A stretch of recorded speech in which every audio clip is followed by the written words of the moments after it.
ಪ್ರಜಾಪ್ರಭುತ್ವದಲ್ಲಿ ಯಾವುದೇ ರಾಜಕಾರಣಿಗಳಿಗೆ ಒಂದೇ ಮಾನದಂಡ ಇರುತ್ತೆ ಅಂತ ನಮ್ಮ ಅನಿಸಿಕೆ. ಸಂಸದ ಅನಂತಕುಮಾರ್ ಹೆಗಡೆಯವರು ಮುಖ್ಯಮಂತ್ರಿಗಳ ಬಗ್ಗೆ ಏಕವಚನದಲ್ಲಿ ಮಾತಾಡಿದ್ದಾರೆ ಅಂತ ಖಂಡಿಸುವಾಗ ಯಾರೂ ಕೂಡ ಏಕವಚನದಲ್ಲಿ ಮಾತನಾಡಬಾರ್ದು ಅನ್ನೋದು ಸಾರ್ವತ್ರಿಕವಾದ ನಿಲುವು. ಆದರೆ ಮುಖ್ಯಮಂತ್ರಿಗಳ ಬಗ್ಗೆ ಏಕವಚನದಲ್ಲಿ ಮಾತಾಡಿದ್ದಾರೆ ಅಂತ ಖಂಡಿಸುವಾಗ ಗೌರವಾನ್ವಿತ ಮುಖ್ಯಮಂತ್ರಿಗಳಾದ ಸಿದ್ದರಾಮಯ್ಯನವರು ಪ್ರಧಾನಿ ನರೇಂದ್ರ ಮೋದಿಯವರ ಬಗ್ಗೆ ತುಂಬ ಕೆಟ್ಟದಾಗಿ ಏಕವಚನದಲ್ಲಿ ಬೈಯುವುದು ಕೂಡ ಚರ್ಚಿಸಬಹುದಾದಂಥ ವಿಷಯಗಳಲ್ಲೊಂದು. ಹಾಗಾಗಿ ನಾನು ಕಾಂಗ್ರೆಸ್ಸಿನ ಮುಖಂಡರಿಗೆ ಆಗ್ರಹಪಡಿಸುವುದೇನೆಂದರೆ, ಯಾವತ್ತೂ ಕೂಡ ಚರ್ಚೆ ಏಕಮುಖವಾಗಿ ಸಾಗಬಾರ್ದು.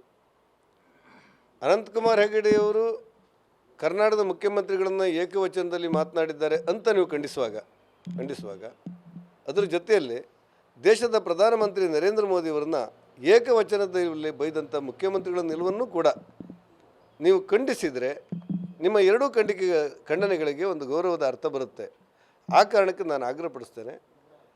ಅನಂತಕುಮಾರ್ ಹೆಗಡೆಯವರು ಏಕವಚನದಲ್ಲಿ ಕರೆದಿದ್ದಾರೆ ಅನ್ನುವುದು ಚರ್ಚಾಸ್ಪದ ವಿಷಯವಾಗುವಾಗ ಗೌರವಾನ್ವಿತ ಮುಖ್ಯಮಂತ್ರಿಗಳಾದಂಥ ಸಿದ್ದರಾಮಯ್ಯನವರು ದೇಶದ ಪ್ರಧಾನಿ ನರೇಂದ್ರ ಮೋದಿಯವರನ್ನು ಏಕವಚನದಲ್ಲಿ ಕರೆದದ್ದು ಕೂಡ ತಪ್ಪು ಅನ್ನುವಂಥ ಭಾವನೆಗಳು ನಿಮ್ಮಲ್ಲಿ ಬಂದಾಗ ಮಾತ್ರ ಇವತ್ತಿನ ಒಟ್ಟು ಚರ್ಚೆಗೆ ಒಂದು ಗೌರವ ಬರುತ್ತೆ ಅಂತ ನನಗನ್ಸುತ್ತೆ.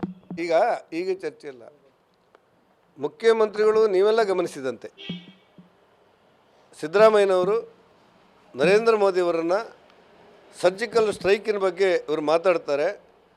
ಸೈನಿಕರು ಮಾಡಿದಂಥ ಒಂದು ಹೋರಾಟ ಅದನ್ನು ಇವ ಏನು ಗನ್ ತಗೊಂಡು ಹೋಗಿದ್ದಾನ ಅಂತ ಕೇಳಿದ್ದನ್ನು ನೀವು ಕೇಳಿದ್ದೇವೆ, ನಾವು ಕೇಳಿದ್ದೇವೆ, ಮಾಧ್ಯಮದಲ್ಲಿ ಬಂದಿದೆ, ಈಗಲೂ ಪ್ರತಿಕ್ರಿಯೆ ಬರ್ತಾ ಇದೆ.